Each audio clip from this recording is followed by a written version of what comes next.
Assalamualaikum warahmatullahi wabarakatuh. Alhamdulillahirabbil alamin. Wassalatu wassalamu ala asyrafil anbiya'i wal mursalin wa ala alihi wa sahbihi ajma'in. Rabbi shrah li sadri wa yassir li amri wahlul 'uqdatam min lisani yafqahu qawli. Subhanaka la ilma lana illa ma 'allamtana innaka antal 'alimul hakim. ولا حول ولا قوة إلا بالله العلي العظيم. أما بعد. Tuan-tuan muslimin muslimat hari Jumaat dirahmati Allah Subhanahu wa taala. Insyaallah pada tengah hari ini kita menyambung lagi pengajian kita. Mana kita membaca kitab hadis 40 dan kita telah berada dalam hadis yang kedua ini. Seperti biasa kita akan tengoklah uraian pada hadis ini, insyaAllah. Mudah-mudahan Allah memberikan kepada kita kefahaman dan juga kekuatan untuk kita beramal dengan hadis-hadis Rasulullah SAW, insyaAllah. Diriwayatkan daripada Umar bin Al-Khattab radhiyallahu anhu, beliau telah berkata, Bainama nahnu julusun 'inda Rasulillah, ketika kami sedang duduk bersama dengan Rasulullah sallallahu alaihi wasallam, zata yaumin, pada suatu hari, ilta'a alaina rajulun shadidu bayad thiyab, tiba-tiba muncul kepada kami seorang lelaki yang amat putih pakaiannya, shadidu sawadi sya'r, dan teramat hitam rambutnya, la yura alaihi atharus safar, tidak kelihatan padanya ini kesan-kesan perjalanan. Sekiranya lelaki ini daripada sekiranya lelaki ini seorang musafir, maka tentu sekali ada kesan perjalanan, tapi tidak kelihatan padanya ini kesan perjalanan. Wala ya'rifuhu minna ahad, dan tidak pun ada di kalangan kami ini sesiapa pun yang mengenalinya. Sekiranya lelaki ini daripada penduduk Madinah, orang Madinah ataupun orang yang berada berdekatan, tentu sekali akan ada di kalangan sahabat ini yang pernah melihat lelaki ini. Tapi saya nak beritahu, tidak ada seorang pun di kalangan kami yang pernah melihatnya. Hatta jalasa ila Nabi sallallahu alaihi wasallam, sehingga lelaki ini masuk ke dalam majlis tersebut dan dia pun duduk di hadapan Nabi sallallahu alaihi wasallam, betul-betul berada di hadapan Nabi. Fa asnada rukbatayhi ila rukbatayhi, lalu dia telah duduk, sehingga kedua lututnya itu bertembung dengan kedua lutut Nabi sallallahu alaihi wasallam. Belaga lutut, mana betul-betul berada depan Nabi sehingga belaga kedua lutut, lututnya dengan lutut Nabi sallallahu alaihi wasallam. Wa wada'a kaffaihi 'ala fakhidaihi, dan dia telah meletakkan kedua tapak tangan dia ke atas kedua pahanya, ataupun dia telah meletakkan kedua tapak tangannya itu ke atas paha Nabi sallallahu alaihi wasallam. Wa qala, dan dia berkata, ya Muhammad, wahai Muhammad, akhbirni 'anil Islam, ceritakan kepada kami tentang Islam. Sampai situ kita berhenti sebelumnya. Ya Muhammad, dalam kuliah sebelum ni kita berhenti pada lafaz ya Muhammad. Jadi kita akan sambung lah.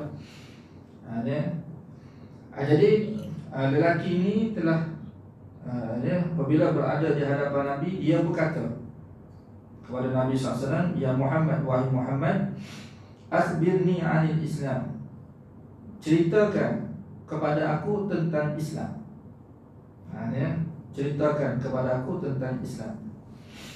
Faqala, lalu dia pun Nabi sallallahu alaihi wasallam, faqala Rasulullah sallallahu alaihi wasallam, lalu Rasulullah sallallahu alaihi wasallam bersabda, al-Islam, Islam itu an tashhada an la ilaha illallah wa anna Muhammadar Rasulullah, bahwa kamu bersaksi tidak ada ilah melainkan Allah Subhanahu wa taala, dan kamu bersaksi bahwasanya Muhammad itu Rasul utusan Allah Subhanahu wa taala.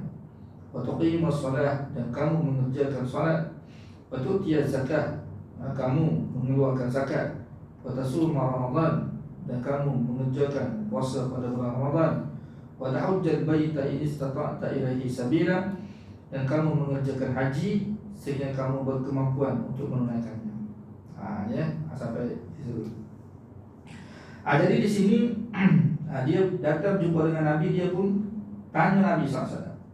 Lelaki ini lah, lelaki ini tanya Nabi SAW, berkata kepada Nabi, akhbirni anil Islam, ceritakan kepada aku tentang Islam.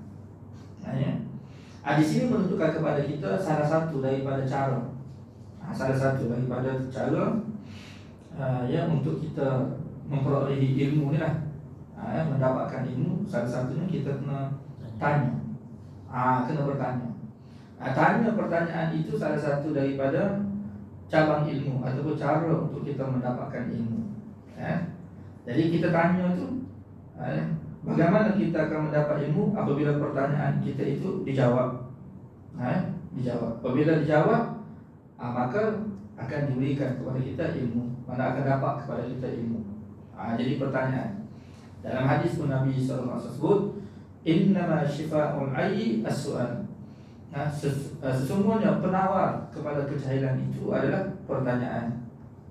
Jadi kita sebab itulah dalam belajar ilmu ni, kita jangan malu, kita nak tanya. Jangan malu. Apabila ada ruang atau dibuka peluang kepada kita untuk tanya, jadi kita tanyalah. Cuma masalah bertanya ni, apa yang perkara yang kita nak tanya pun kita kena tahu juga. Jangan kita tanya sesuka hati kita, ataupun yang tidak ada kaitan dengan ilmu kah, tanya. Ustaz tu mengajar lain, dia tanya perkara lain. Kan? Jadi tanya tu mana tanya yang berkaitan, yang sesuai dengan topik, yang sesuai dengan tajuk. Itu cara kita nak tanya. Sebab kalau kita sama, kalau kita tidak bertanya, kalau tidak bertanya sesat. Dalam peribahasa kita, ada malu bertanya, sesat jalan. Kalau kita malu nak bertanya, jadi tak betul, perbuatan kita itu tidak akan betul. Ada di kalangan sahabat Nabi SAW, dia berjunub. Sejuk lah dalam peperangan itu, yang musim sejuk, dia berjunub. Jadi dia tidak tanya Nabi SAW. Jadi oleh kerana berjunub, dia mandi. Kalau keadaan sejuk seperti itu, akhir sekali meninggal dunia, mati.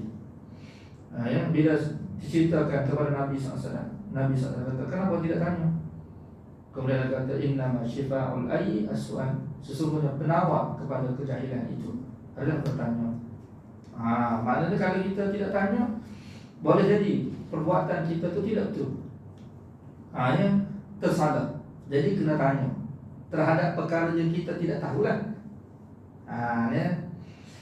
Pertama, tetapi tidak semua soalan itu memberi faedah kepada kita. Sebab ada juga pertanyaan yang Allah Subhanahu wa taala tegur kita untuk tanya. Bahkan Allah Taala tidak suka pula sesuatu pertanyaan. Walaupun pada asalnya pertanyaan itu bagus, salah satu daripada cabang untuk kita mendapatkan ilmu. Tapi pertanyaan yang macam mana? Pertanyaan yang cerdik kita kata. Pertanyaan yang betul-betul ilmiah, pertanyaan yang betul-betul memberi faedah kepada kita. Tidak semua pertanyaan itu memberi faedah, ataupun memberi kebaikan kepada kita. Sebab itulah kadang-kadang seorang guru ni, apabila ditanya kepada dia, kadang-kadang tu kalau dia dapati soalan tu tak berjawab, dia tak jawab. Kan? Sebab tengok juga keadaan soalan tersebut. Dan boleh jadi soalan yang kita kemukakan itu Allah Ta'ala tidak suka. Seperti mana soalan Bani Israel. Dia banyak tanya. Bani Israel dia tanya tu bagus. Tapi kalau banyak tanya, banyak sangat soalan dia, lama kelamaan jadi tidak bagus. Sebab itu dalam ayat yang lain Allah Subhanahu wa taala sebut, la tas'alu an asya in tubdalakum tasukum. Jangan kamu tanya sesuatu perkara, sekiranya diperjelaskan kepada kamu perkara yang kamu tanya itu menyusahkan kamu. Itu ada juga Soalan seperti mana Bani Israel ditanya bila Allah Subhanahu wa taala perintah kepada mereka ni untuk bunuh, untuk sembelih lembu tu. Inna Allah ya'murukum an tadhbahu baqarah. Sesungguhnya Allah Subhanahu wa taala itu menyuruh kamu untuk menyembelih seekor lembu. Ya. Jadi pada arahan itu sebenarnya ikutlah lembu apa sekalipun, sembelihlah. Apabila mereka dah Allah Taala perintah sembelih lembu kan, Allah Taala tidak sebut lembu mana-mana. Tak kira lah lembu mana-mana sekalipun. Kalau mereka sembelih, selesai dah. Karena mereka sudah patuh perintah Allah Subhanahu wa taala. Tapi mereka ketika itu dia banyak pula tanya. Tanya ni. Dia lembu warna apa? Kan? Warna apa? Macam-macam tanya. Akhir sekali Allah Subhanahu wa taala sebut, hampir-hampir mereka tak jumpa nak cari lembu yang diperjelaskan oleh Allah Subhanahu wa taala. Jadi Allah perjelaskan kepada mereka sehingga menyusahkan mereka.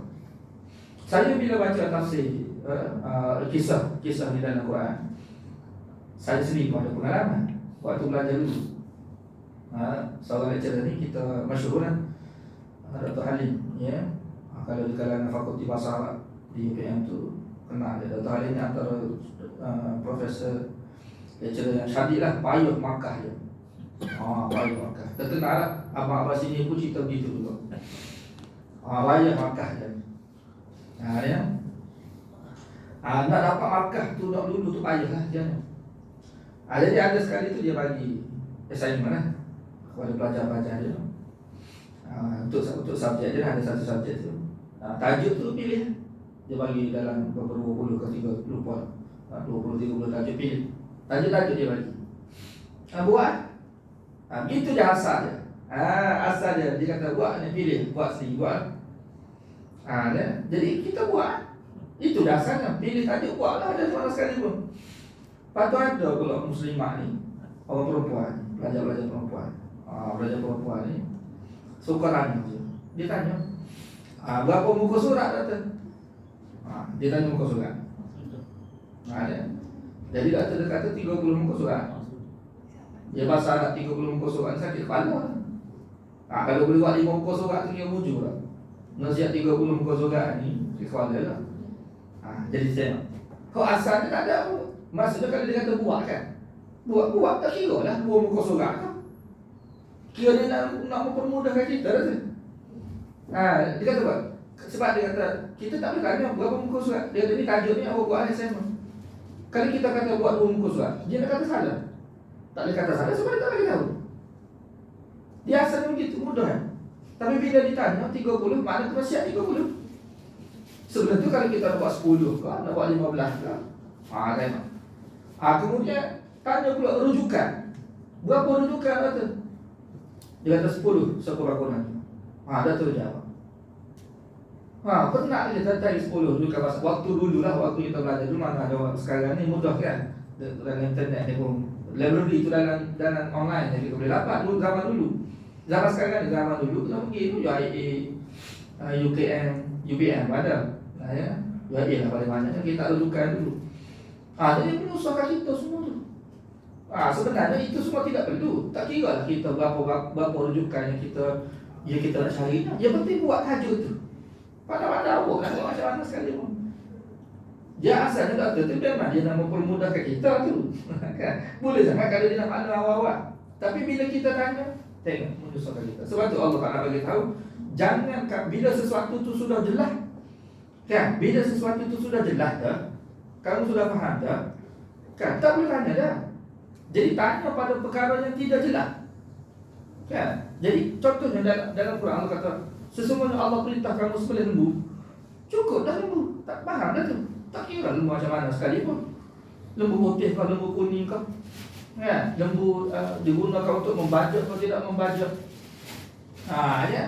Jadi kalau kita sembelih mana-mana lembu sekalipun sudah tercapai. Tapi bila ditanya, diperincikan, susah kamu. Sebab tu Allah sebut, jangan kamu tanya sesuatu. La tas'alu an asya'. Jangan kamu tanya sesuatu.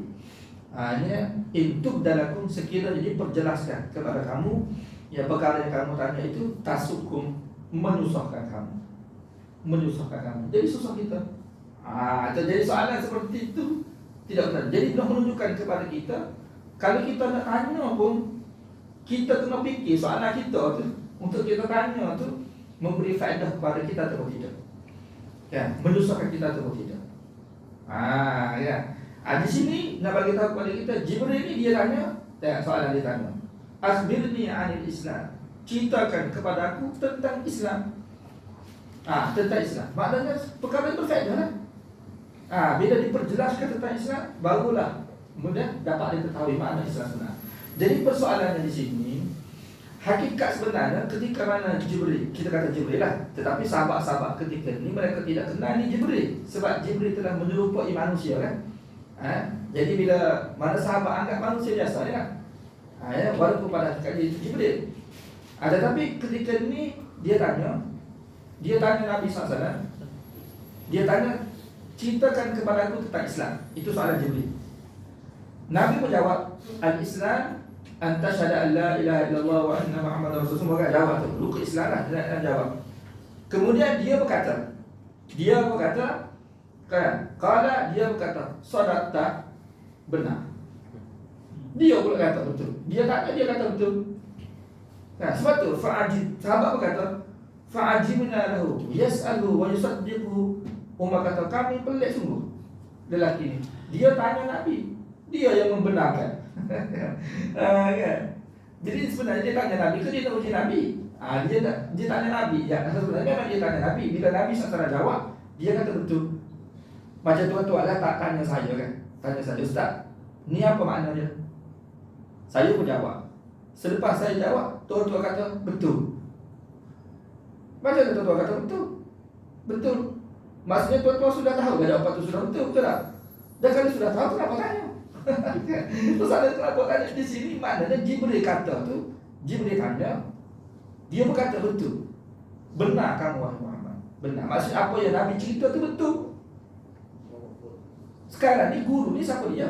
Nabi ke guru ke? Ataupun ni kau tanya tu guru. Sebab kalau tengok dari sudut zahir ni terusnya guru ni Nabi SAW lah. Sebab Nabi jawab, Jibril tu tanya.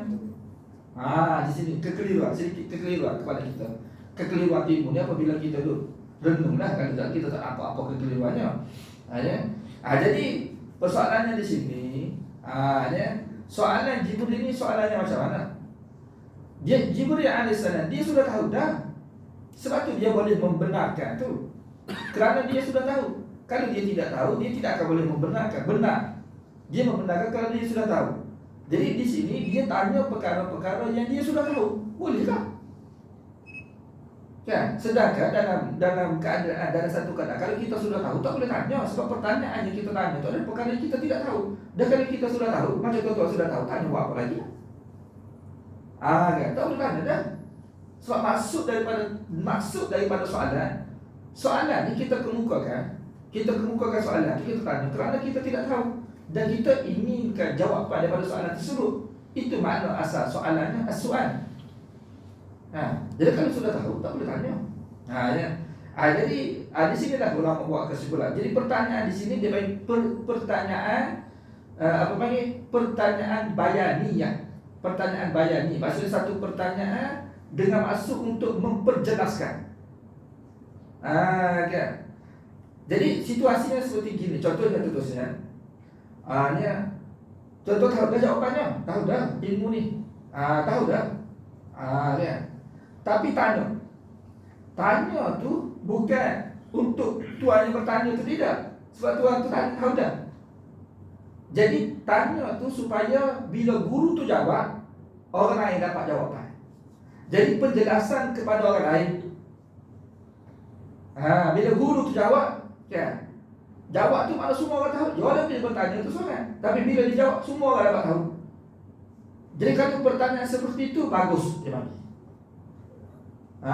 Pertanyaan seperti itu bagus. Dia tidak semua pertanyaan itu bagus. Seperti mana kita sebut tadi lah.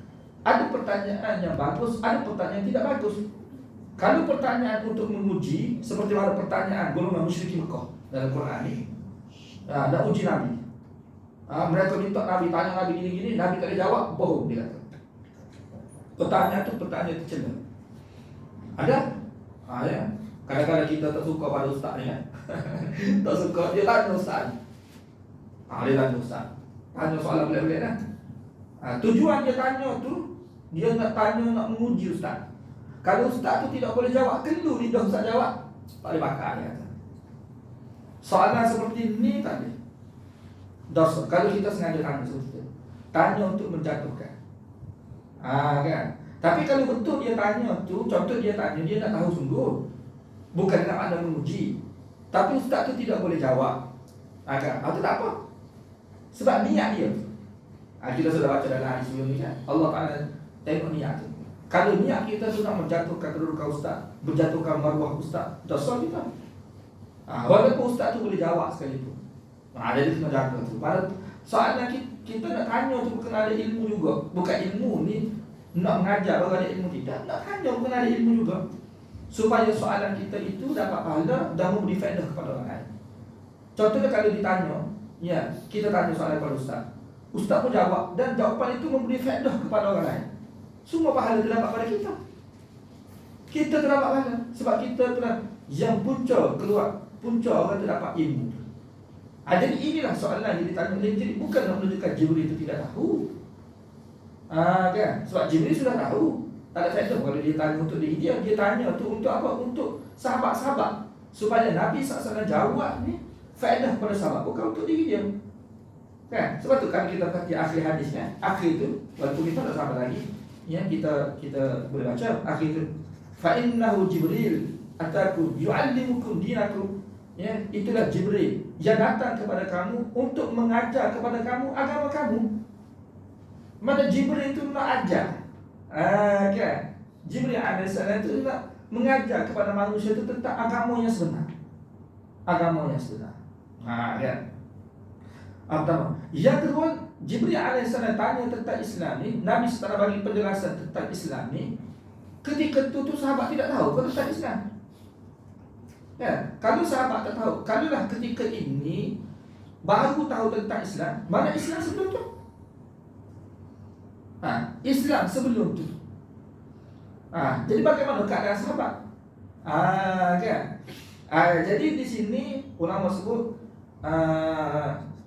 dia panggil apa panggil?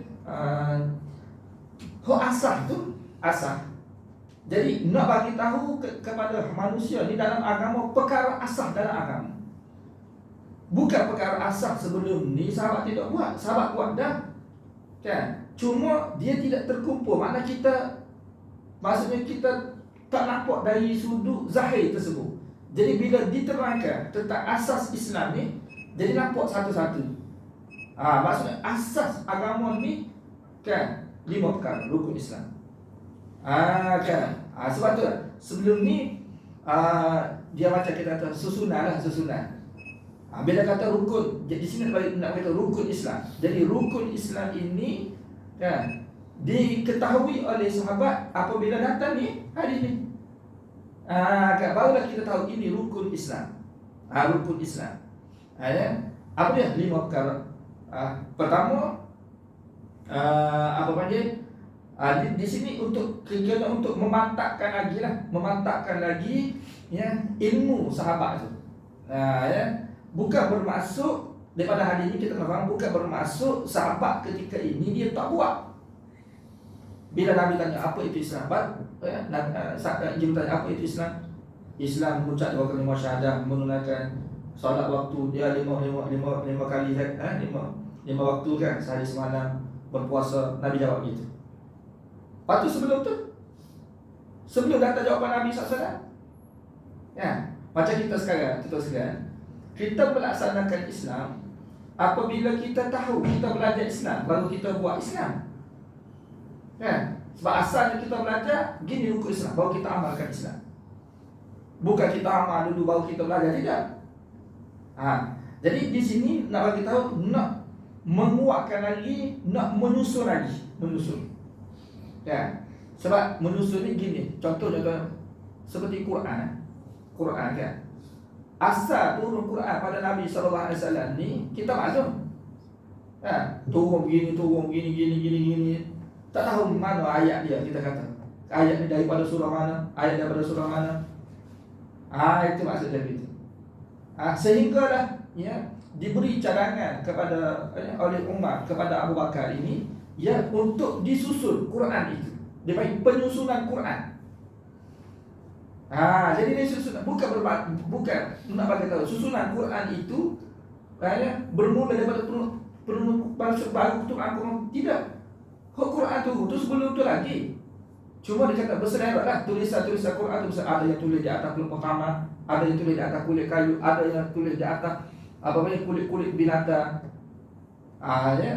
Jadi tidak diketahui. Bagi sahabat-sahabat itu mungkin mereka tahu cara nak baca, tapi orang yang kemudian itu tahu mana kita nak baca Quran itu.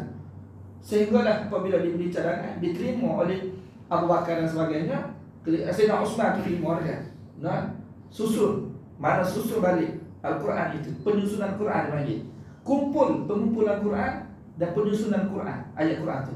Barulah kita boleh baca sampai sekarang ni. Jadi kita nampak tersusun. Tetapi dari sudut Quran itu sudah diamalkan, sudah ada dah sebelum itu. Begitulah dari sudut pelaksanaan agama Islam itu sudah diamalkan oleh sahabat. Cuma kita tak nampak kata-kata rukun Islam tu asas seseorang tu nak menjadi orang Islam. Perkara pokok, perkara penting. Bukan semua orang ni apabila kata masuk Islam tu dia boleh buat semua. Dalam Islam tidak ada peringkat-peringkat dia kan. Jadi pertama sekali kita kena ni lah. Dari sudut asas tu, bila orang tu masuk Islam, asas tu kena jaga. Asas tu makna perkara paling penting lah untuk menggambarkan seseorang itu seorang agama Allah Subhanahu Wa Taala, menganuti agama Allah Subhanahu Wa Taala. Jadi asas kepada Islam ini, ini asas Islam. Apa dia? Mengucap kalimah syahadah, berpuasa, solat, zakat, haji. Itu 5 rukun ini, rukun Islam. Sebab itu dalam hadis yang lain yang disebutkan bunyan Islamu ala khamsin. Terbinanya Islam itu di atas 3, di atas 5 perkara itu. Apa dia? Ni sebagaimana Nabi sebut sama hadis dengan hadis sama. Ini pertanyaan untuk menambahkan lagi penjelasan. Jadi sahabat itu apabila dengar, sahabat faham ini Islam yang sebenar. Kena ada 5 rukun ni. 5 rukun. Cuma di antara 5 rukun ini, rukun yang utama sekali, yang paling utama sekali di antara 5 rukun ini, iaitu apa dia? Syahadatan. Mengucap 2 kalimah syahadah. Ulama dia ada buat tafsiran, buat contoh. Rukun Islam ni seperti satu kemah, dia kata. Kemah. Yang yang ditegakkan kemah ini dengan 5 batang, 5 batang tiang. Kan? Biasa-biasanya orang zaman dulu kalau mereka nak mendirikan kemah, dia akan ada 5 batang tiang. Dan di antara 5 batang tiang ni, satu batang itu tengah-tengah. Tengah-tengah sekali. Dan dia ada 4 batang tiang yang lagi. Tapi kesemuanya 5 batang tiang kan. Jadi yang tengah ni iaitu apa dia? Syahadatain. Mengucap 2 kalimah syahadah. Dan 4 batang tiang tu iaitu 4 rukun Islam selepas tu. Solat, puasa, zakat, haji. Kan. Jadi dia kata kalau yang tiang tengah ni, tiang seri dia panggil, tiang utama. Kalau tiang tengah ni tak ada, kemah akan runtuh. Runtuh kan. Maksud kemah tu tidak ada lah. Jadi yang meninggikan kemah itu adalah tiang tengah tu. Begitulah dalam rukun Islam ni. Kalau syahadatain tidak ada, maka Islam tidak ada. Islam tidak ada. Jadi Islamnya utamanya pada mengucap 2 kalimah syahadah. Itu utama. Jadi bila seseorang itu mengucap kalimah syahadah, maka Islam sudah tertegak, maka Islam sudah muncul, Islam sudah zahir pada diri dia.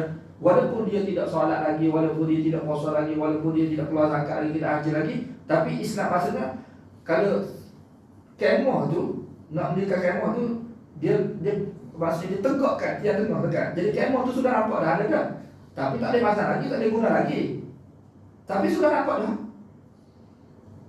Walaupun 4 batang tiang ini tidak didirikan. Jadi yang utama tu adalah mengucap 2 kalimah syahadah. Itu utama. Sebab itulah apabila seseorang tu dia masuk Islam, dia mengucap 2 kalimah syahadah, dia sudah Islam dah. Walaupun dia tidak salat, dia tidak puasa, dia tidak keluarkan zakat, dia tak buat lagi. Tapi Islamnya tidak sempurna lagi kan, seperti kemah tidak sempurna lagi. Baru sempurna kemah ini dan memberi faedah kepada manusia bila dia tegakkan, ya, keempat-empat tiang yang ada lagi. Setelah mana tiang tengah tu ditegakkan. Tapi kalau dia tegakkan 4 tiang sisi tu, tiang sisi dia panggil. Pokok utama tu tiang seri. Kalau dia tegakkan tiang sisi, tiang seri tidak ada, tiang utama tidak ada, kemah tidak mudah apa-apa kata. Sebab yang utama tu pokok tengah tu. Begitulah dalam agama kita, utamanya adalah syahadat. Kalau syahadat tidak ada, semua tidak memberi faedah. Dia salat pun tidak memberi faedah, dia puasa pun tidak memberi faedah. Kan? Keluarga zakat pun tak memberi faedah. Baru semua rukun Islam itu memberi faedah dan amalan-amalan Islam memberi faedah apabila syahadat tadi itu diucapkan oleh dia. Itu cara ulama memberi tafsiran kepada kita tentang rukun Islam. Jadi Nabi SAW jawabnya, yang pertama, kamu bersaksi an tashhada an la ilaha illallah wa anna Muhammadar Rasulullah. Bahwa kamu Islam itu, bahwa kamu bersaksi.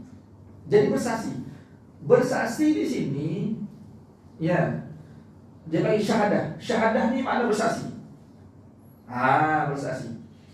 Yang dimaksudkan bersaksi di sini, bersaksi secara lisan. Bersaksi secara lisan. Ya. Dan sempurnanya persaksian ini apabila persaksian lisan kita dengan hati kita selari. Kan? Sebab persaksian ni, persaksian hakiki sebenar hati. Itu persaksian hati dia bagi. Hati kita tu bersaksi bahawa sebenarnya tidak ada ilah melainkan Allah Subhanahu Wa Taala. Persaksian hati. Kan? Dia bagi membenarkan dengan hati. Kita apa yang kita ucap ni, mana hati kita membenarkan. Ini persaksian hati itu utama. Tetapi kalau kita bersaksi dengan hati kita, kita tidak mengucap. Kan? Jadi Islam kita tu di sisi Allah sah, tapi di sisi manusia tidak sah. Kan? Contoh orang kafir, kan? Dia bersaksi dalam hati dia bersaksi dah. Kan? Memang tidak ada ilah melainkan Allah Subhanahu Wa Taala. Muhammad itu pesuruh Allah Subhanahu Wa Taala.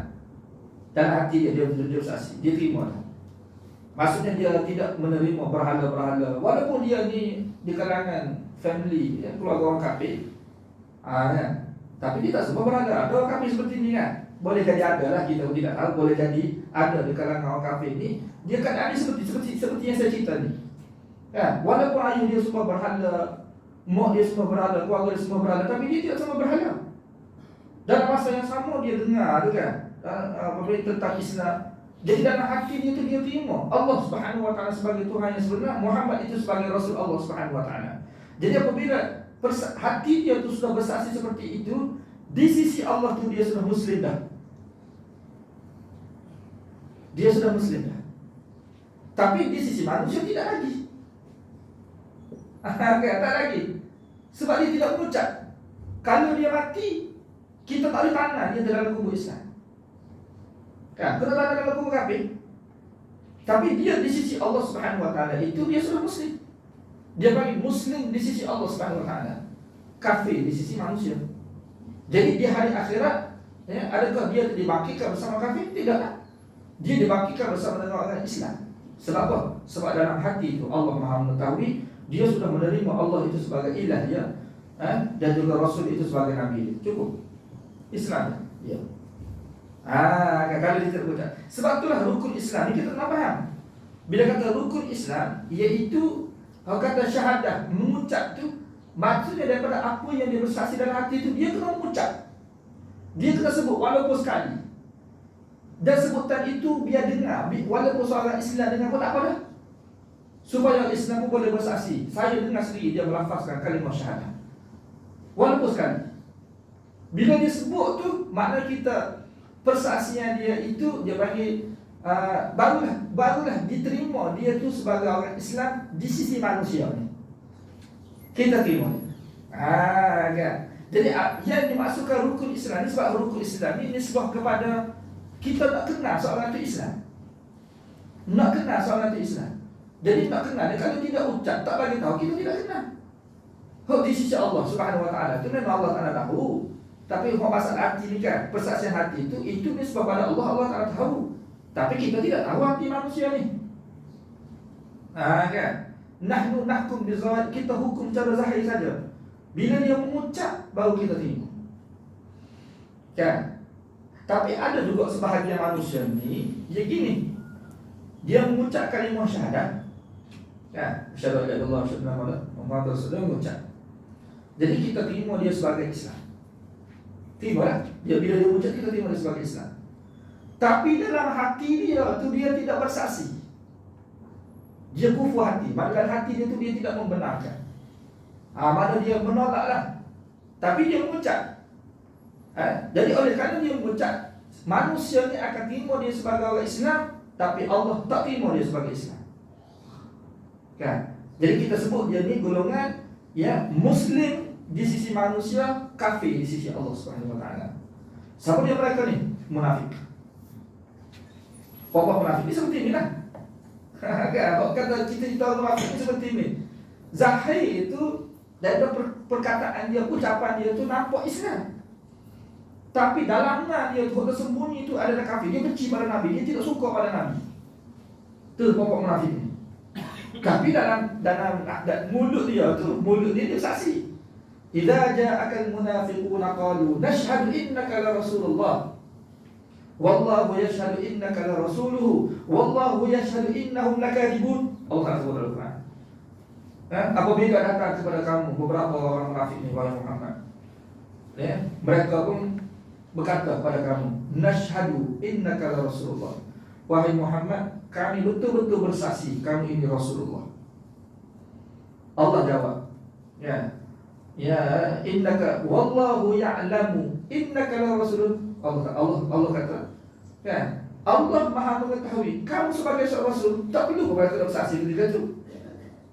Kan? Jadi persaksian mereka itu tidak menjadikan Nabi itu rasul, tidak. Bersaksi Nabi Rasul itu cukup Allah Subhanahu Wa Taala. Kalau manusia tidak bersaksi Nabi sebagai Rasul pun, sebab Allah sudah bersaksi Nabi sebagai Rasul, tetap Rasul. Kan? Jadi Allah kata, wallahu ya'lamu innaka la rasul. Memang Allah mengetahui bahawa kamu ini sebagai Rasul. Wallahu yashhadu innahum lakadzibun. Dan Allah Subhanahu Wa Taala itu bersaksi bahawa mereka itu adalah pembohong. Allah sebut. Maknanya persaksian mereka itu tidak betul. Persaksian mereka itu yang mereka bersaksi tidak selari dengan hati mereka. Macam golongan yang pertama tadi saya cerita. Jadi di sisi manusia itu sebab dia tidak mengucapkan, di sisi manusia itu dia itu kafir, tapi di sisi Allah itu dia Muslim. Boleh jadi ada kafir seperti ini. Dan ada juga orang Islam seperti ini kita sebut ni. Di sisi manusia itu dia Islam, tapi di sisi Allah itu dia kafir. Hal ini lebih lama lagi dalam Quran Allah sebut. Na'udzubillah kita. Orang kenal kita sebagai Islam sebab apa? Hari-hari di masjid. Tak kau katakan kafir kan? Hari-hari pergi masjid, tiap-tiap tahun pergi umrah, kadang umrah 2, 3, 4 kali setahun pergi umrah kita ni. Tapi di sisi Allah Subhanahu Wa Taala kafir sebab apa?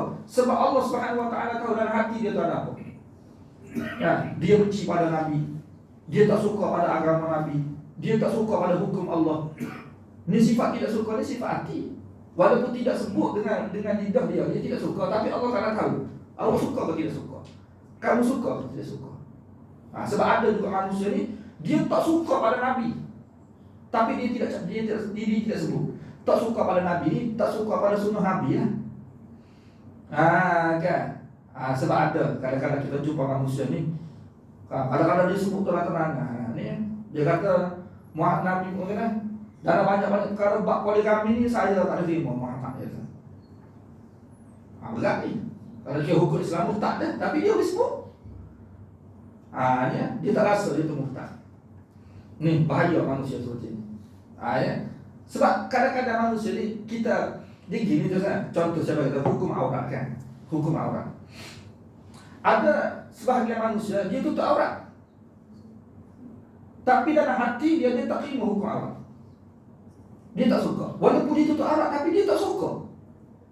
Kita kata macam mana pula? Ada situasi dia lah. Jadi dia tutup aurat tu boleh jadi majikan dia suruh tutup aurat ke? Kan? Apa panggil? Suami dia suruh tutup aurat ke? Dia tutuplah auratnya. Tapi dalam hati dia tidak suka. Dia tak terima hukum tersebut.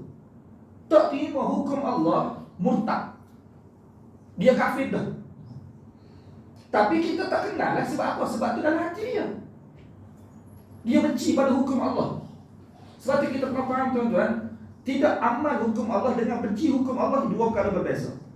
Orang yang tidak patuh perintah Allah Subhanahu Wa Taala, tidak patuh hukum Allah, dia tidak murtad, dia berdosa. Contoh orang tidak tutup aurat, dia tidak murtad, dia berdosa. Walaupun dia tak tutup aurat. Sebab apa? Sebab dalam hati dia terima tutup aurat itu hukum Allah. Cuma saya nak ikut nafsu saya dah. Tak mahu tutup aurat, tapi ikut nafsu dia. Jadi dia berdosa lah, tapi dia tidak murtad. Orang yang kedua, dia tutup aurat, tapi dalam hati dia tak terima hukum aurat. Walaupun dia tutup aurat, dia murtad. Dia kafir di sisi Allah Subhanahu Wa Taala. Tapi kita tak boleh hukum dia kafir sebab dia tidak mengaku dia kafir. Dia mengaku Islam. Hal yang pengamak sebut dia kafir di sisi Allah Subhanahu Wa Taala, munafik kan? Dan golongan seperti inilah Allah humban dalam neraka paling bawah sekali dalam neraka jahanam. Sebab dia lebih teruk daripada orang kafir.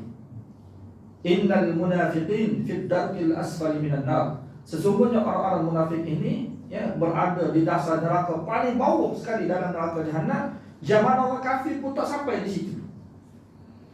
Sebab orang kafir kita kenal dia kafir itu kalau dia benci pada Islam, nah siapa dia kafir, itulah. Dia kafir. Orang kafir dia tak suka pada Islam, dia tak suka pada Islam sebab dia kafir. Kenapa dia tak suka pada Nabi ke? Dia tak suka pada Islam, dia tak suka pada hukum Allah. Sebab dia memang kafir, kita kenal dia kafir. Kita tak marah kepada dia. Kan? Orang Islam ni yang ada dalam masjid yang pergi umrah, pergi apa. Sebab tu kalau tuan-tuan baca kisah orang munafik dalam Quran kan, seperti mana surah Taubah, surah An-Nisa, surah Munafikun, surah Ahzab, surah-surah yang cerita tentang orang munafik banyak dalam Quran. Ini bukan cerita orang yang berada di kelamanan apa semua, cerita orang dalam masjid. Cerita ahli masjid. Sebab pokok munafik zaman Nabi ni dalam masjid. Duduk depan Nabi, Allah Ta'ala cerita. Bila Nabi solatlah ke Nabi. Bila Nabi muhajir, duduk bersama dengan Nabi. Bersama dengan Nabi. Tapi di belakang Nabi, dia kutuk Nabi SAW. Ni musuh dia sebenarnya. Maknanya, dia dusta di atas persaksian. Itu pada syahadah. Cuma jadi kendaki daripada syahadat ini, syahadat ni dia ada dua perkara. Dua syahadatain, dua kalimah syahadat. Dua kalimah syahadat ni maksudnya dua kalimah yang mesti diakui sekali. Sekali itu maksudnya kita kena terima kedua-duanya. Tak boleh kerana kita nak terima salah satu. Contohnya kita nak terima la ilaha illallah sahaja, Muhammadur Rasul tak mahu terima. Kan? Walaupun terima sungguh, seperti mana pokok Yahudi kan? Pokok Yahudi ni dia la ilaha illallah tu dia terima, Muhammadur Rasulullah tu tak terima. Kristian pun sama juga, Muhammadur Rasul tak terima. La ilaha illallah tu terima. Sebab tu kita sekarang tu istilah yang kita sebutkan ahli sunnah wal jamaah. Ahli sunnah wal jamaah ni kita disebut ahli Quran tidak. Ahlullah ke tidak, dia bukan masalah pada Allah, dia masalah pada Nabi. Tapi kalau kata ahli sunnah mereka berkhilaf pada sunnah tu, pada Nabi SAW. Kau pada Allah Ta'ala tu tidak. Kata-kata agama samawi kan, mereka terima semua Allah Subhanahu Wa Ta'ala. Yahudi pun terima Allah, Kristian pun terima Allah. Jadi masalah pada mereka tu Muhammad Rasulullah. Jadi adakah mereka menerima Allah itu sebagai Tuhan? Itu terima sungguh, mereka akui sungguh-sungguh. Tapi apabila mereka tolak Muhammad itu, Allah terima apa? Kok la ilaha illallah tu? Tidak. Dia kena kedua-duanya sekali. Maksudnya Allah akan terima kalimah la ilaha illallah tu apabila manusia menerima Muhammad Rasulullah. Kalau terima la ilaha illallah saja, Muhammad Rasulullah tak mahu terima, kok la ilaha illallah Allah kan tidak akan terima. Dia mesti serentak sekali. Betul syahadatain. Bila kata syahadatain ni kita bukan kata asyhadu an la ilaha illallah sahaja, tidak. Dia asyhadu an la ilaha illallah wa asyhadu anna Muhammadar Rasulullah. Kita perlu bersaksi bahawa Sunnah Muhammad itu pesuruh Allah Subhanahu Wa Taala. Itu makna syahadatain, persaksian dua kalimah syahadat. Itu yang kedua. Yang ketiga, bila kita kata syahadah ni mengucap tu makna mengucap kan. Kita dengar macam mudah kan. Mengucap tu dia ada satu lagi, tuntutan. Dia panggil tuntutan syahadah. Kan, tuntutan syahadah. Sebab tu dalam Quran Allah Ta'ala sebut Walladzina hum bi syahadatihim qaimun, iaitu mereka terhadap syahadah mereka itu mereka tegakkan. Dan mana mereka menggunakan tuntutan syahadah. Tuntutan syahadah ni apa maksud? Apabila kita mengucap kalimah syahadah la ilaha illallah, ya, aku bersaksi tidak ada Tuhan melainkan Allah Subhanahu wa taala. Bila kita bersaksi Allah itu sebagai Tuhan kita, maka kita juga bersaksi kita itu sebagai hamba. Itu kandungan syahadah. Dia bukan bermaksud Allah Subhanahu wa taala sebagai Tuhan semata-mata, tidak. Cuma dari sudut makna syahadah ni, bila kita kata la ilaha illallah, tidak ada ilah melainkan Allah, kita sudah bersaksi Allah itu Tuhan kita, kita hamba Allah. Jadi tuntutan syahadah kita di mana? Kau kata tuntutan syahadah, kan? Bila kita kata Allah itu sebagai hamba, sebagai Tuhan kita, kita sebagai hamba Allah Subhanahu wa taala, kita patuh kepada dia. Bila Allah perintah kepada kita, kan? Sebab Allah perintah pada kita ni, kan? Allah perintah solat, Allah perintah puasa ni, tak lama lagi tak puasa ni. Tak pada Allah Ta'ala, Allah berdoa kepada kita, Allah terima kita, Allah Ta'ala sampaikan kita, balik kita Ramadan sampai ke kita. Lepas tu zakat haji ni Allah perintah tu, kan? Allah perlu tak? Allah berajak ke tidak? Allah tidak berajak semua pada ibadah kita. Allah perintah kepada kita tu nak uji kita, betul tak kita hamba ni? Kita sudah bersaksi, kita sudah bersaksi Allah itu Tuhan kita, kita sebagai hamba. Betul tak kita ni hamba Allah? Kalau Allah perintah pada kita solat, kita tak solat, ya? Kalau Allah perintah pada kita puasa, kita tak puasa, betul tak hamba dia? Betul. Dari sudut akal kita, betul tak? Kalau betul kita hamba Allah, kita akan buat macam mana?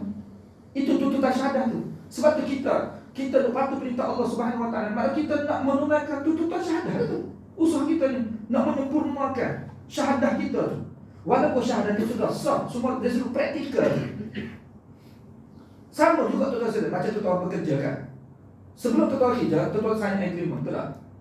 Sign agreement, gini, ya, kerja kena buat sempurna, gini. Itu agreement, itu perjanjian kita tu. Tapi adakah kita ni, bila kita sudah sign agreement, tiba-tiba majikan suruh kita buat satu, kita tak buat? Tak buat, betul tak kita? Sedangkan kita sudah sign agreement, kita nak buat gini, perjanjian kita tu. Tiba-tiba kita tak buat.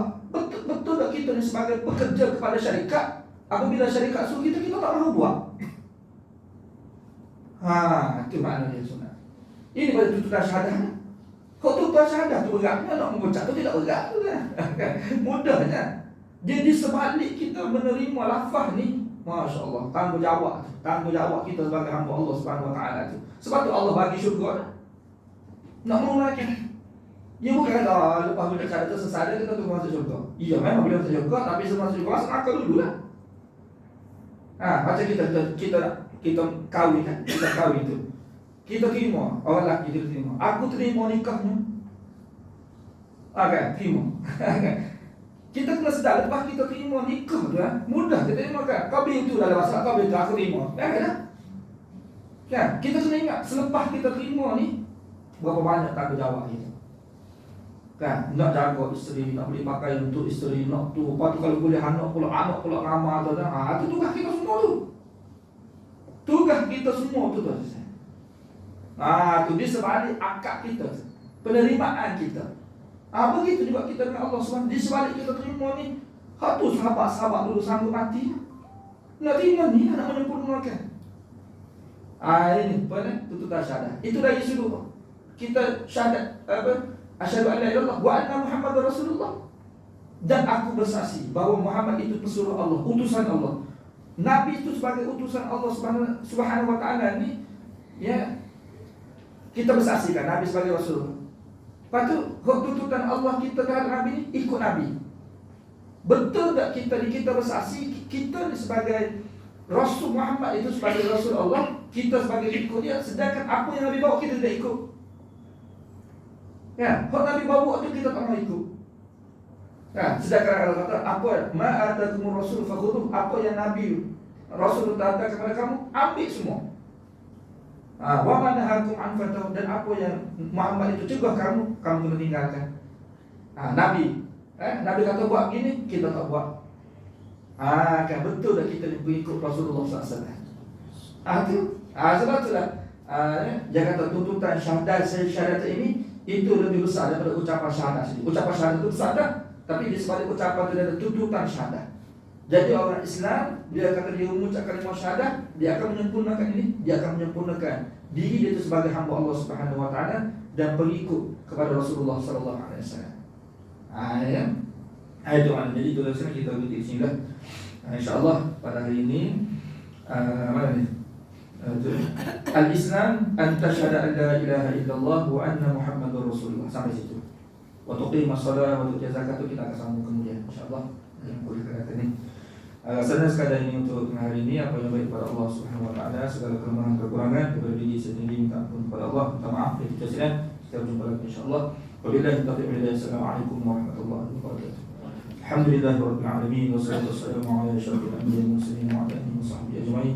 Allahumma faqihna fid din wa 'allimna ta'wil wa hdina ila sawa'is sabil. Rabbana atina fid dunya hasanah wa fil akhirati hasanah wa qina adzabannar. Alhamdulillahirabbil alamin.